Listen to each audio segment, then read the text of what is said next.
slate. I can't seem to get a win lately. I haven't had a really profitable night in like eight slates. But Sheets comes through again with another win. Sheets, way to go, man! Let's tell us about the tournament you won last night.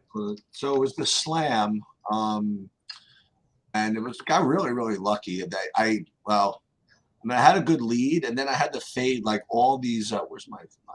I had to fade like all these San Francisco guys at the end. Mm-hmm. Arizona, Arizona. Turns out they were really popular. That was like my big, my big idea that like I was going to be different. But I got lucky with it. I played Milwaukee, and I got like Bryce Terang to get 24 points at 1% ownership, and Yelich at 3%. So that was my fortune. I had Yelich on the FanDuel as well. Nice. Oh yeah. So listen, it's always good to do whatever. I also did decently in let me pull this up also. In the bigger one, was this the big one on yeah, I think so. It was just the mega. No, this is the single entry. I got like 9th in the single entry. And I did cash in the mega. I just don't know where that is, but it's definitely. I screwed up. I forgot to. It was like we see all these guys. I forgot to check to see who was playing in the in the Rockies game. But I ended up in the mega 8s cashing for a little bit there. Let me just see this one. Yeah, some Musgrove and Peralta. Peralta again. He couldn't get out of the freaking first inning without giving up 2 runs. But then he was good. Like the rest of the. He was exceptional the rest of the night. Yeah, the rest of the day. Yeah. And Arizona, they let a couple of the guys go off somewhat low owned, I suppose. Yeah, so overall good. And we'll get right back after it today. Yeah, let's do it. Let's get after it. I'm happy for you. Nice to see another win. That's two of the 10K wins. Now Sheets, as we say, you have to just jump up to the 100K for this one. Yeah. So the other thing I wanted to mention to everybody is I mentioned to you. I also wanted to mention it, I guess, to the community. I had a conversation with Goldie today, just about like different things, and I kind of beefed up kind of the projections a little bit for him. I gave Max a couple of more sources. So for those of you that follow Goldie's projections, they're a much more pure aggregate of the entire industry.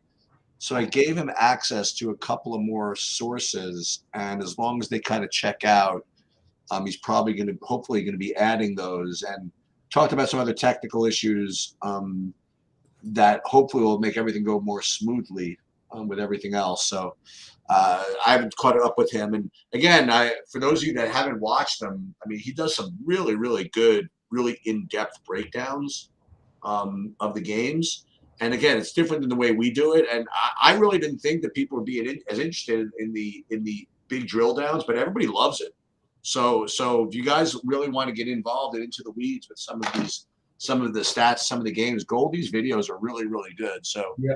It requires a little bit of a time commitment. They're usually like an hour plus, but for those of you that are into that, I mean, he does excellent work.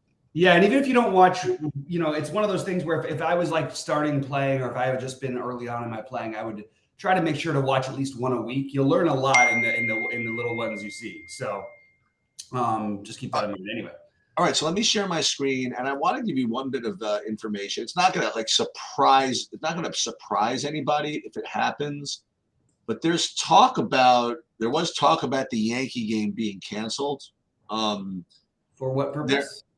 Because of there's like this huge like fires going on in Canada, and it's causing incredibly bad air quality all throughout the Northeast. Like some schools are being canceled. They're putting out like all kinds of air quality reports, and the Yankees are really talking about it. Like they said, they're going to consult with the health officials and whatever it is. So just listen. It's not like it's going to take anybody by surprise. If they do it, it'll be like probably plenty of time to spare or whatever. But I guess that would be the only one it would affect, unless maybe Toronto is close enough where it would affect that. But that might, I don't know. In any case, that's something to watch for. it's really nasty in parts of New York as far as air quality goes. So just I guess watch for that, I suppose. Yeah, important. She's going to start off the first one. I just realized I've got to answer the door really quick. So while I do that, do you want to start off the first game? Well, I want you back because I think it's an important game to go over. Okay, I'll be right there. 1 second. Yeah, so I'm going to start with this. And I have Randy Vasquez as the top point per dollar play on the slate by a decent amount, and the top point per dollar pitcher on the slate by a decent amount. And whenever you get a 4K guy who's competent, that's usually what's going to end up happening. And when you also get a 4K guy who's competent, who's against a team that you like to target anyway, that's also going to happen. My current ownership on Randy Vasquez only shows 17%. I have a feeling it's going to be higher. Yeah, it depends on how much steam this whole idea gets, because there are going to be spend ups that you can take shot, that you can play. And it's not as if he was like amazing in his first start. I mean, he's only pitched 4 2/3 or something like that. But you get a 4K guy from an organization that has a reputation for having good players. It's against a good matchup. I think he's going to be certainly something you have to consider. And I currently have them as my top point per dollar play. With respect to the hitting, I'm not really getting to anybody. Well, let me just, I forgot, sorry about that. So on the other side, Lance Lynn, I have him as one of also the top options on the slate. I have him kind of tied with another guy for kind of my SP1-2 or something like that. But overall on the slate, I think there's a lot of different pitching options. So curious to get your opinion on this, specifically on Vasquez and Lynn. I'm not getting too much of the hitting though. Yeah, I understand both of them.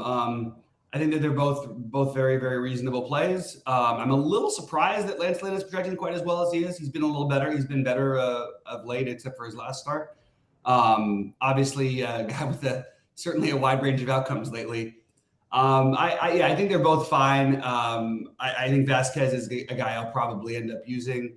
And it's just very interesting how these slates work. Like you had Giolito, and I think he was like 0.5% owned or something. I swear yesterday, and you have a no hitter in the 7th, and you have Lynn the same price, same matchup, and he's going to be really popular. I don't know. I know it's a different slate, but I actually think the pitching today is maybe even, I don't know. I don't think it's that much worse than yesterday. Other than yesterday, nobody stood out to me because of the matchups were so tough. Although Gausman still was pretty great. Anyway, all this to say that I have somewhat interest in both pitchers, and I am not getting to the hitting as of right now either.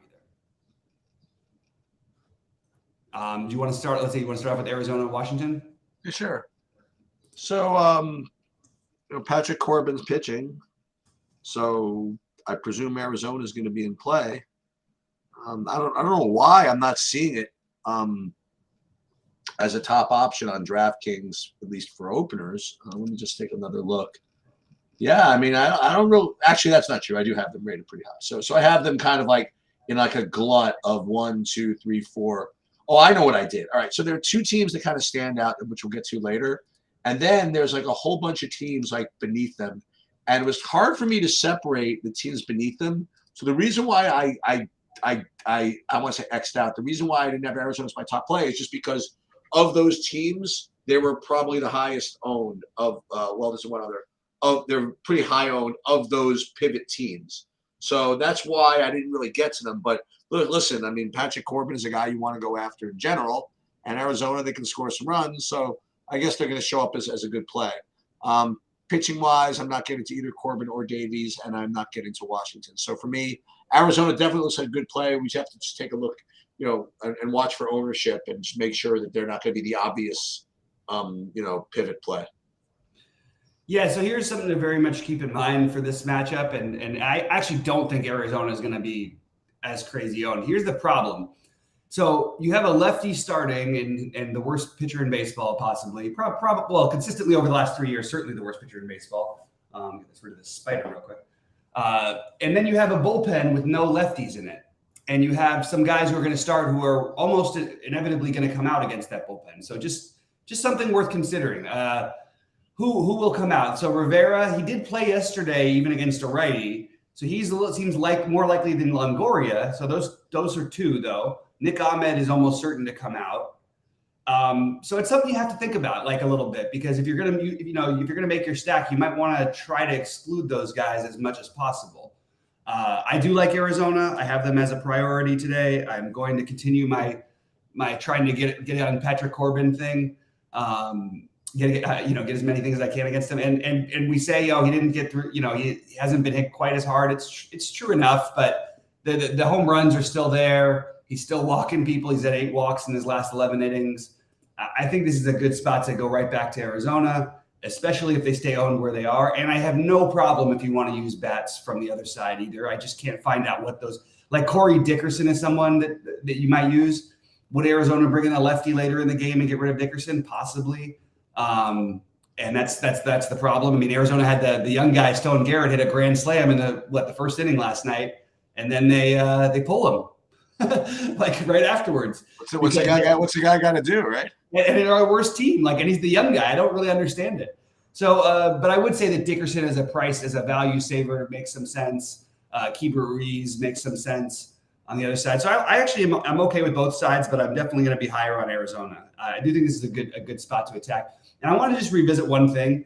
I do think that I might look at some Yankee stacks today against Lynn because of the streakiness. I didn't mention that before, but I actually think I'm going to revisit that thought because you're going to have some more chalkier spots coming up pretty soon. Anyway. All right. So Houston, Toronto. I don't have my notes, but here we go. All right. So I'll start this one off. All right. So Houston, Toronto. It's another one of those situations where Bassett's a good pitcher, and I have to do more digging into this Blanco character. I don't know as much about him as I usually would about these young guys. And I just need to dig a little bit deeper. But as of right now, give me just anybody who's not famous against the Blue Jays, and I'm always open to the Blue Jays. So I have interest in the Blue Jays. I don't think I'm going to get to Bassett today, but I think it's a very creative tournament play if you do want to get to Vasquez. To Bassett.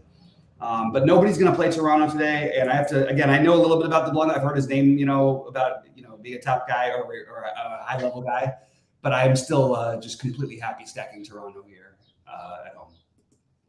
Yeah, I'll play both sides actually. I'm not getting to Bassett either. Well, I shouldn't say that. You think Bassett might be an okay tournament player, or whatever.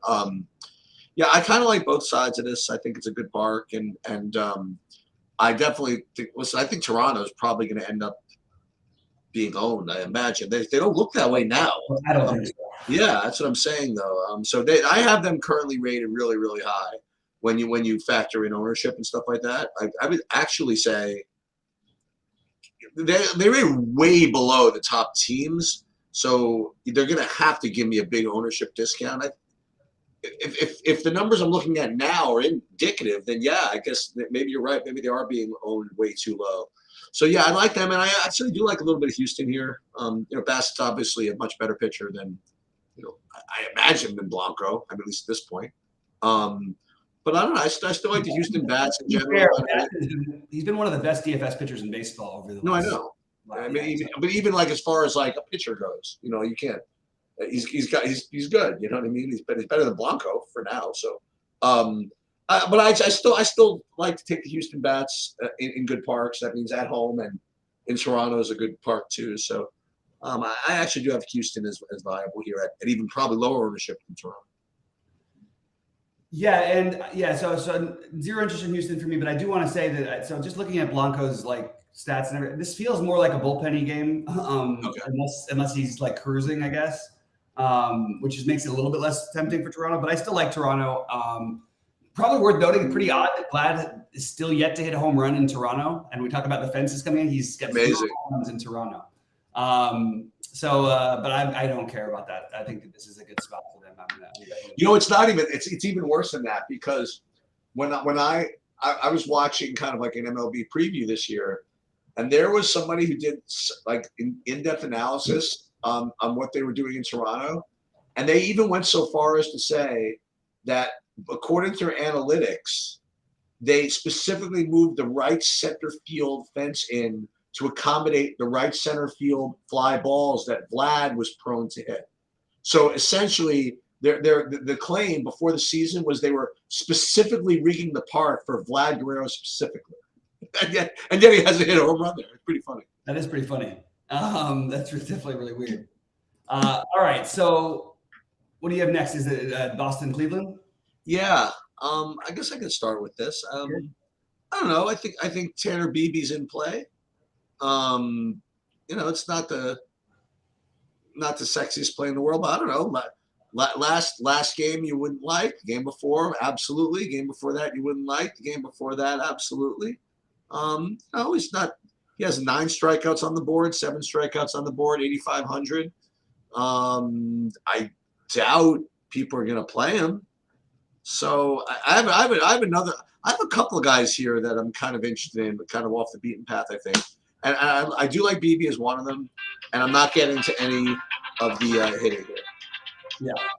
All right. Well, so I have mild interest in BB. I think it's fine. It's not my it's fine. It's really good pitching conditions. 67 degrees with 14 mile an hour winds now blowing in from left center. So I'm totally good with the BB play. I just am not excited about it, and there's no way I'm playing any hitting from this game, and that's it. The spiders are jumping everywhere. What's going on today with my house? It's like an infestation. All right, Cheeks. We start off the next one. This is driving me nuts. Ugh. Okay. Sorry, Cheeks.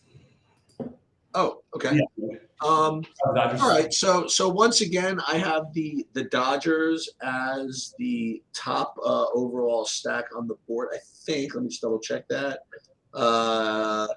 Actually, I have them tied with San Francisco. And I do have them owned pretty much the same. So yeah, I do have the Dodgers as a top stack on the board. Good park, good hitters, good everything. Now on the other side of this, I guess it's because of pricing.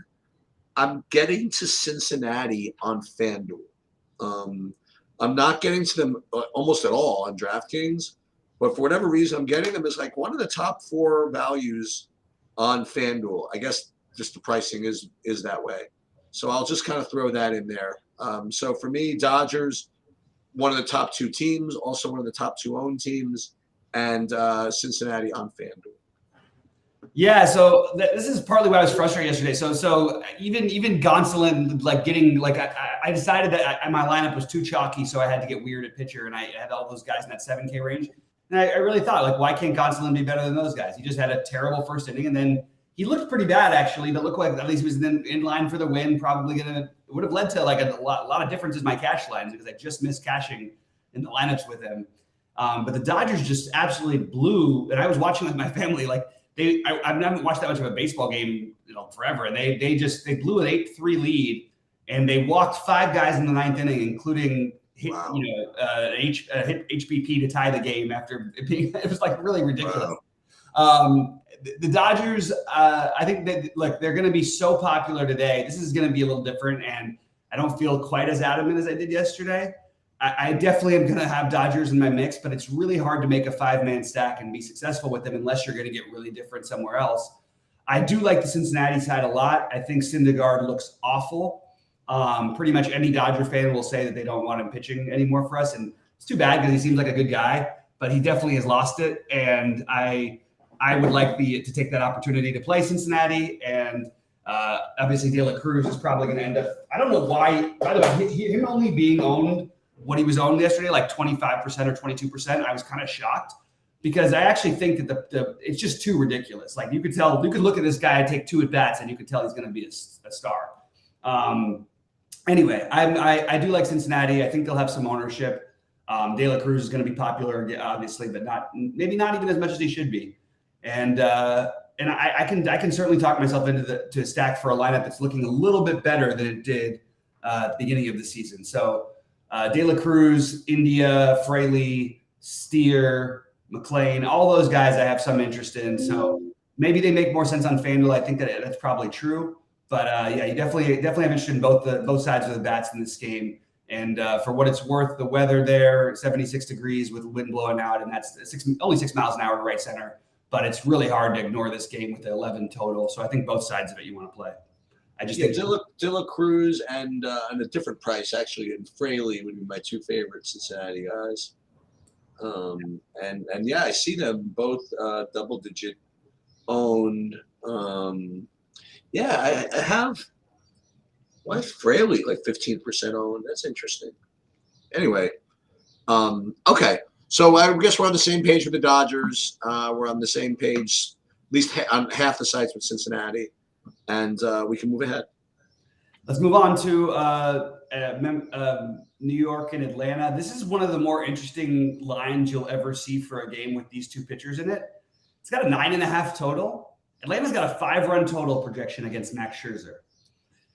I don't know how to feel about this exactly. You know what you just do? You just bet the under you just bet the under there. Well, it is. I mean, the thing is that there is one team that Scherzer's always struggled with, and it's been the Braves. He's had some great outings, but mostly, I mean, they hit him better than anybody else does.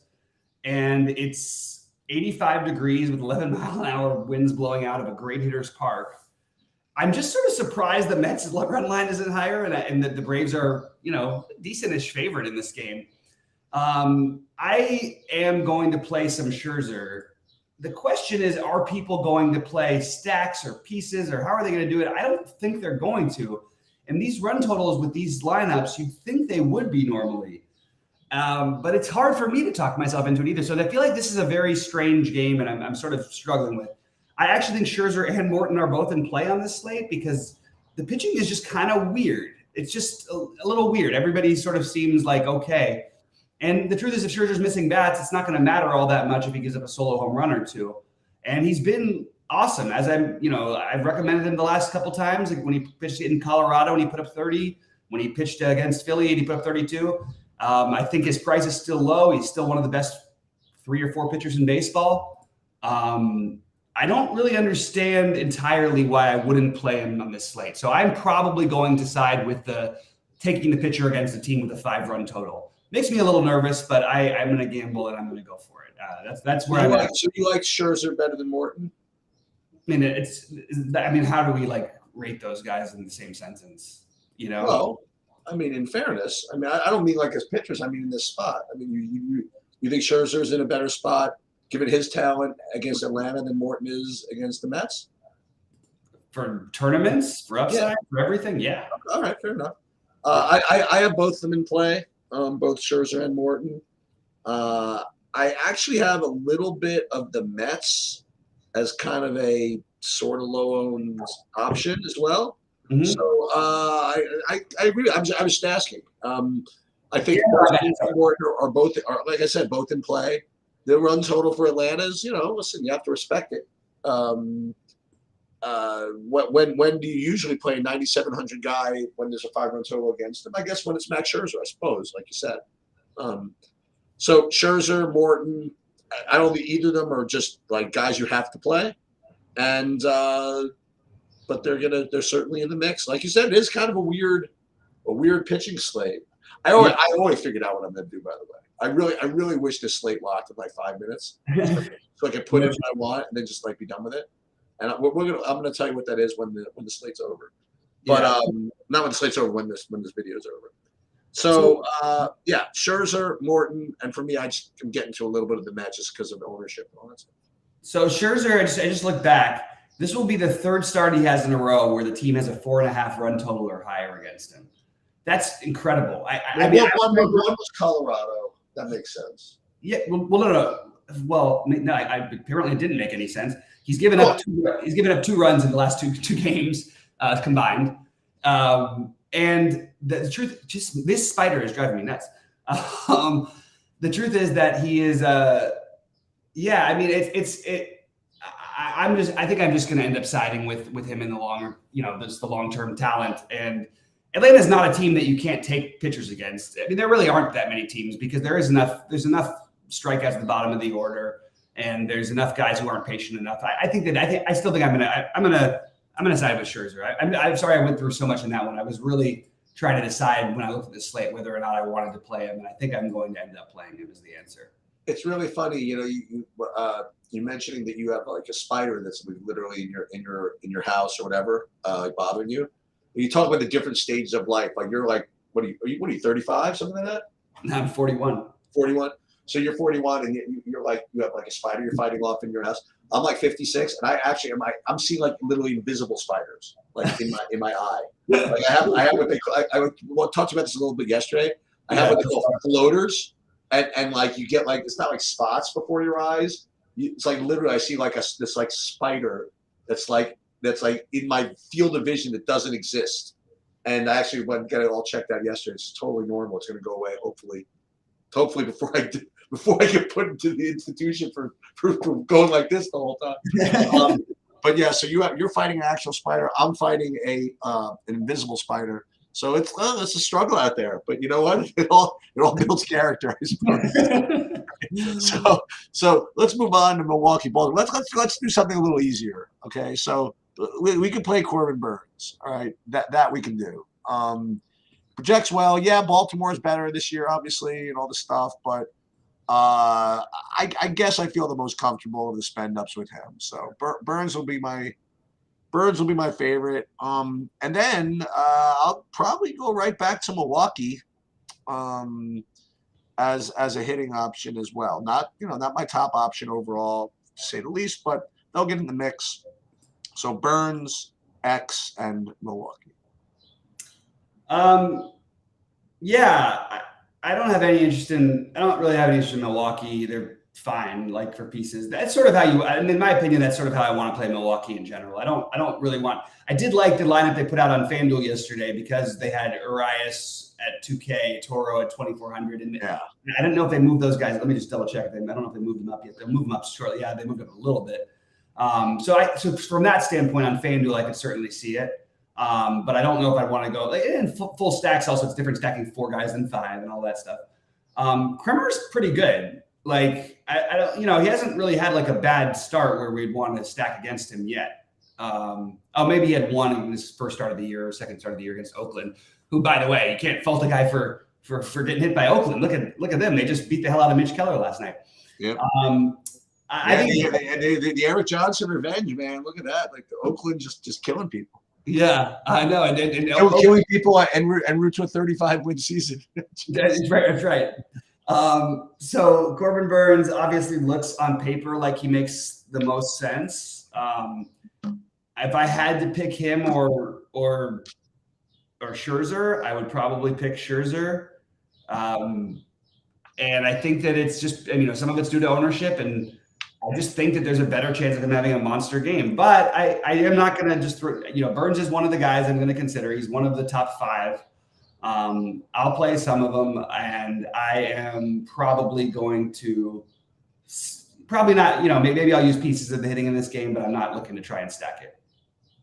I swear there's like maybe I've got what you got. Maybe I am 56 because I'm seeing them all over the place. I don't even know what happened last. It's not even like, I guess it rained yesterday. That's why. All right. Anyway, sorry, Sheets. I Green Monster, I don't know if he's trolling when he does this, but he does this every day. He always comes in and he types in an idea, and it's always literally by far the most chalky thing you could have. So it's like San Francisco Giants at Coors today. Like it's like every day it's something like that. You know what I mean? It just cracks me up. Anyway, I think whatever works. Hey, yeah. No, I just think it's fun. However, I want to talk to you about so that's well, we're gonna get to that game in a minute, actually. Let's talk about Flair. So Flaherty and Gray first, right? Yeah. So there's a couple of ways to approach this slate.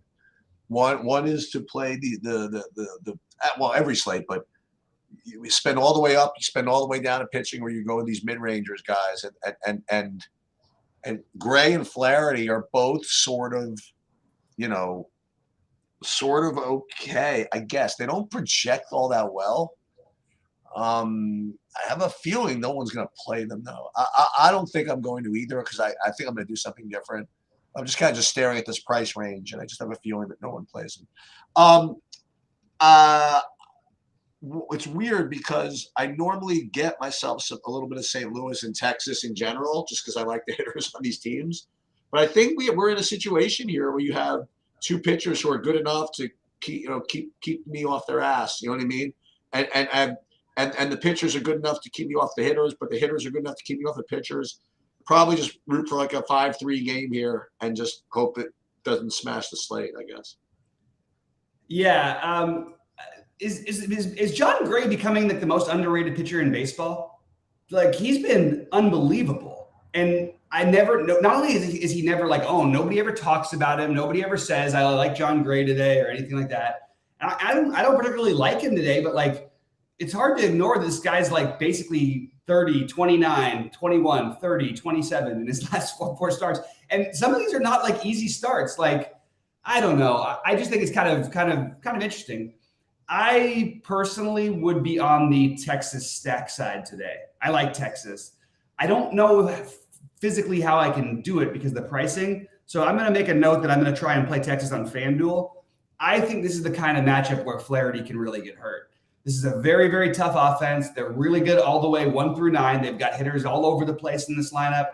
And people are trying to like argue. I actually heard them talking on a certain main show yesterday from another site, literally with 3 guys talking about how they're not, oh, everybody's trying to sell us on Texas being a good offense and stuff. And I'm like, what evidence do you need exactly? What evidence do you need when they score a million runs? Every player on the team has an OPS over 800. Every single 9 guys, I've never seen that before.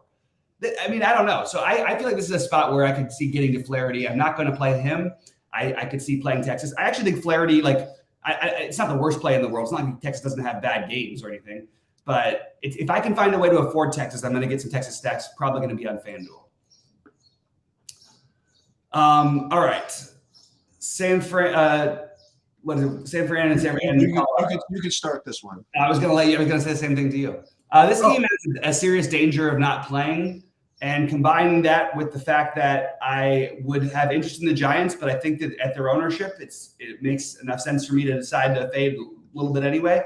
Because of the Dodgers, they are going to be lower owned. They're not going to be, the most popular team. But I do think they'll be the second most popular. So I'm a little nervous about the weather. I think if you want to stack them, that's totally fine.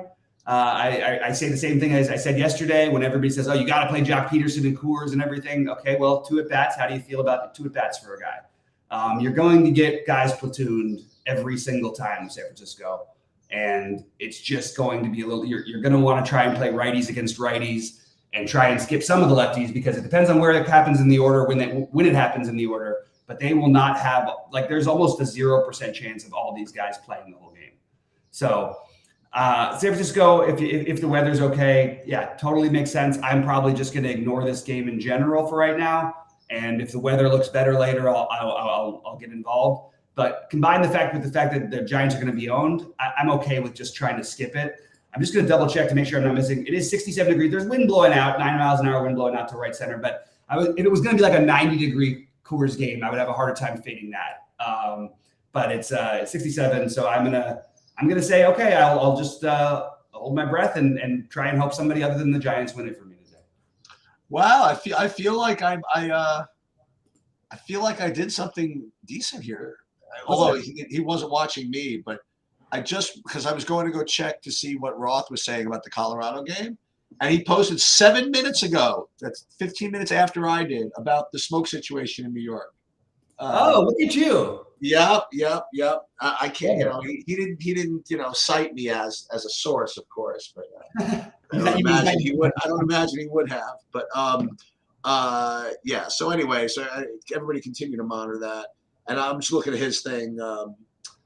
He has Colorado's orange or yellow, and considering what a good play the Dodgers are, and that the Dodgers lock an hour before, is that right? Like an hour and a half before Colorado. I don't know if I can wait. You know what I mean? Like the thing you mentioned, play a 5-man Dodger. The problem is, like, playing a 5-man Dodger stack, you really have to try to find something. No, I got it. Oh, okay. I got it covered. Okay. I'll tell you in a minute. So the thing about the San Francisco platoon thing is it's like a real thing, like, because I was anti-sweating on the other side. like last night, are the only guys that like were that I had to worry about, like these San Francisco stackers, right? And then I'm sitting here, oh my God, they got all these guys coming up, and next thing you know, Jock Peterson, don't have to worry about you anymore. Right. And then it turns out that a couple that the guys that I actually had to worry about, they left them in at the end till the end. Like the Lamont Wade got every at bat, JD Davis got every at bat. What's the guy's name? Tiaro. He's never going to leave because he's a righty. Yeah, Tiaro, whoever. He'll never leave here. Yeah. So those are the guys I was sweating, but other guys, man, you know, like. I'm sitting there. Austin Slater's batting. I'm like, go ahead, hit a home run, enjoy. Yeah. Go all you want. It's fun. It is fun when you're anti-sweating it. It's not so much fun when you're playing it. Right. Well, but what I'm saying then is that as I'm doing this, I'm like, okay, this is why you're going to get a team that scores 12 runs that just doesn't necessarily win. You know, because it's not just about the 12 runs. And I'll tell you something interesting. You know, when we did our MLB preview video with Saberson, you know, they told me something that I was a little, I won't say shocked, but a little surprised of. And as they mentioned it to me, I imagine that all the other sites have to do the same thing. You ask them, I mean, how do you account for, you know, for possible pinch hit risk with the you know, some of these teams? And what basically they said was, well, I guess we don't because there's no one else that has a projection. You know, like if the bat does. Oh, the bat does. It can put there's an exact percentage for everybody. Yeah. Okay. Very flawed one, but it adjusts, and over the years, it's gotten better. It just has a really new players. Yeah. So in any case, given the fact that the game has has weather issues, and I mean, I think if you're gonna play a chalky stack, I think I'd rather play the Dodgers for that reason. But then again, if there's a decent amount of weather risk, maybe they're not going to be chalky at all. And what you could do, like you could wait, and then you could always play like the Angels or something like that or something like that for the Cubs game if you had to. And that's not the end of the world either, because we'll talk about that in a second. But nonetheless, I do have San Francisco on the numbers rated to be as you know, rated to be strong. But let me ask you something: if this game does play, can you play Logan Webb or no? On this slate, yes, especially if you lose Chicago and New York, because the other guys you're comparing him to. But the only problem is that Webb doesn't like. There's certain pitchers that like seem like they'd be good in cores and not. And I was actually looking at it with Webb a minute ago. He's had a really hard time with this team, both at home and on the road. And it hasn't been like it's just a big sample, but it's not like a crazy sample for the current roster. I think I probably wouldn't do it, but I don't think there's like, if you play him and Scherzer, like I think that you're going to get very little combined ownership on a thing like that. I think that's appealing, but I just think that I think I would still rather go Burns, probably even Morton, BB over him. But it is. I had that thought, Sheets. I was deciding whether I wanted to mention that too. I think I would need I would also need the weather to be like really clear. And in Colorado, they have all the pop-ups, so it's a little nerve-wracking. And you see what pop-ups do. Yesterday, we had to worry about the Braves game even playing because it started 3 hours late or 2 hours late. I forgot that game even existed. It wasn't even like a thing as far as we knew. Like it wasn't mentioned. So weird. All right, you want to start the last one, and then I'll sort of sum up what I'm going to do? I do. Okay, so a couple of things about this game. Number one is, again, according to my leverage scores or whatever, I do have the Angels as a pretty strong play here. You know, they're certainly well below San Francisco and the Dodgers, whatever, but I have them pretty reasonable. I don't have what's his name? I'm not getting Berea at all. Mm-hmm. I am getting to a little bit of the Cubs as just kind of just something to do at 9:30 at night. I suppose that's according to that's a notification I get in my Excel spreadsheet. It says the something to do notification. But I will say what I think I'm going to do. I don't think I can help it. I think I just want to play Talion at 5,500. He projects like decently enough, and he's got like enough performances, I guess. I mean that I don't know. I mean, at no ownership, at 5,500. I kind of want to play him and Vasquez. And then just I have a good feeling that you're not going to get a chance to play Vasquez today. That's what I'm saying. That's the problem. Okay, but I'll know that beforehand. Yeah. I mean, that game is gonna. They'll cancel that game at 4:00. Right. They're not going to make people come out to the game and say, "Oh boy, now you're all poisoned. Now you're going home." You know what I mean? Right. But that I kind of want to pay up for Dodgers, and just overspend as much as humanly possible, and then play like Vasquez and Talion, and just hope Talion survives. Hopefully, he only gives up one home run to Trout and Ohtani, and just can kind of survive the rest of the guys. Again, doesn't project that great, but I have him like 1, 2, maybe 7th or something like that. Mm-hmm. But just to save the money to pay up, I think I'm just gonna do it. That's my and listen. I'll tell you, I promise you, if the slates popped in 5 minutes and there were no weather issues, that's probably what I would do. And probably in 6 hours, I'll probably end up doing something else. But that's kind of where I'm feeling right now. I understand the thinking behind it. Like, the problem is I hate playing, like, the weirdest part is like Vasquez versus Tyon. If Vasquez were to pitch, it's not even close. It's Vasquez.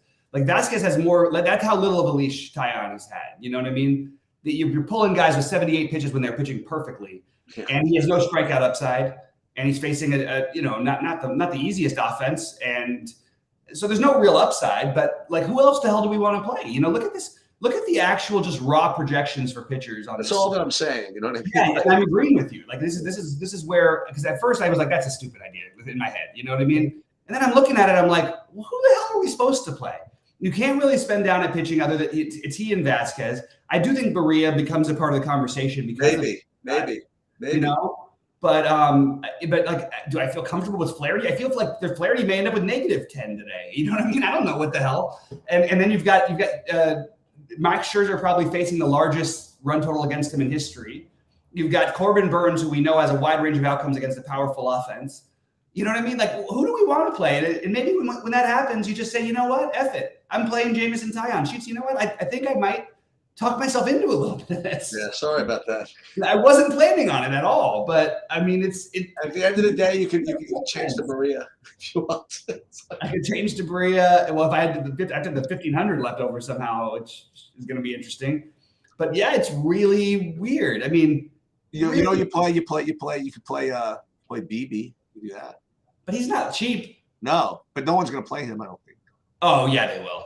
Really? I bet you by the time the slate locks, he's either the second or third highest pitcher. Oh shit, really? Yeah. I really think so. Like, I mean, I think it's going to be Burns. I think it's going to be Actually, he might be second. I think it depends on whether Chicago, New York plays. That game that would be the guys who are second and third. I think. I think at the end of the day, I think they play. Probably. You think it with the bad one? See, to me, those ones tend to. I just don't know. They almost always like that gets. I remember San Francisco canceled some games. We had to cancel some games in LA because of it. And you know what? It's not Garrett Cole pitching. It's not like the Dodgers coming to town. It's just a stupid White Sox game. But it's like a human rights thing. Like, you're putting people in somewhat danger or damaging their lungs, especially after the whole COVID thing. Yeah, I guess. It just feels like if it wasn't in New York, maybe it would play. Maybe if it was in the Midwest. But it feels to me like if it's in New York or LA, those kind of things are getting canceled. That's just my prediction. Yeah. Okay. Yeah. You could be right. Good news is we'll know early. I have almost nothing I like from this slate, pitching wise. So I've got Vasquez if the game does play as like my priority, like number one, because I just don't like the pitching at all. Scherzer and Burns are my other two favorites. And I like the Dodgers the most, but I'm definitely not fully stacking them because it's just too popular. I can stack them on FanDuel with a 4-4 with like maybe a Texas and the Dodgers. Seems hard to do, but try and find a way to do it. I like Cincinnati, and I really like Toronto. I think if I had Toronto and Arizona, but I think because the ownership, if I had to pick one right now, I might go with Toronto because just the power upside compared to the ownership looks pretty good to me. I had a couple of things. First of all, the more I'm thinking about this, I just think Burns is the best play. The other thing, I forgot to follow up with you. How did Tyler Anderson do last night? The typical 9 fantasy points or something. 9 fantasy points. Yeah. So what I want to do then, I want to do a Saberson build again and see what they come up with. Let's see. Because it did have like 68% Arizona, right, at the end of the day, and they delivered. So yeah, they were right. That's what. By the way, that's probably what got the ownership up. Yeah, exactly. All right, so let's do it again. We'll do 150 and let's see what we come up with. I imagine there's going to be all kinds of what's the guy's name again? Vasquez, and I would say, boy, Dodgers or San Francisco. It's not going to be able to fade them both. I don't think. San Francisco, you might have to fade. Let's see what happens. Let's see. I'm actually kind of interested to see what we come up with here. But I think it's going to be Burns, Vasquez. And you think BB's going to get some love in here? Let's see. Well, I don't know about for SaberSim builds. I'm just telling you, ownership-wise, he's going to be popular. SaberSim is not going to project the, but they're trying to go away from that. Sometimes it depends. Sometimes they're not. Sometimes they get a little frisky, like yesterday. Sometimes they're total chalk. But when they were suggesting Arizona, they were all very low owned. Here we go. So we have Max Scherzer as the top owned pitcher. There you go. Along with, so they're double paying. They want 32% Scherzer. Let's just look at pitchers first. Scherzer, Burns. Oh, they're really spread out. Flaherty, then Vasquez. They're getting everybody. Maybe we have to play Chris Bassett after all this. Yeah. So let's see about the team stacks. 37% Sam, 30% Mets. Let's go. How about that? If the Mets against Morton, yeah, why not? Yeah. So Dodgers and San Francisco makes sense. Makes sense. With Arizona, Cincinnati, you talked about. Angels, we sort of talked about. The Mets seem to be the leverage spot for SaberSim builds today, and they do get a whole bunch of 5-man. So that's what you'd be getting if the slate closed now. You get the correlation with Scherzer and the Mets. It's a little scary, but yeah, I can see that makes sense.